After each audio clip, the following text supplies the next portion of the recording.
We are looking at how to pronounce these words and more confusing vocabulary as well in English, so stay tuned. Both British and American English have similar pronunciations, UK or US. Evening,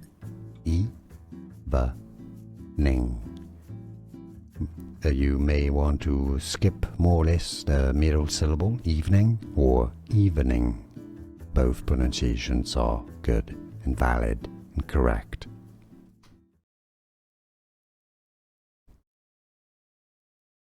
We are looking at how to pronounce these words and more confusing vocabulary as well in English, so stay tuned.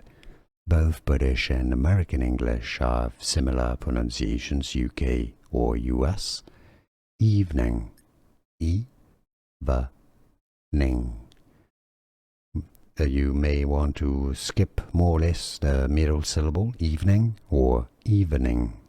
Both pronunciations are good and valid and correct.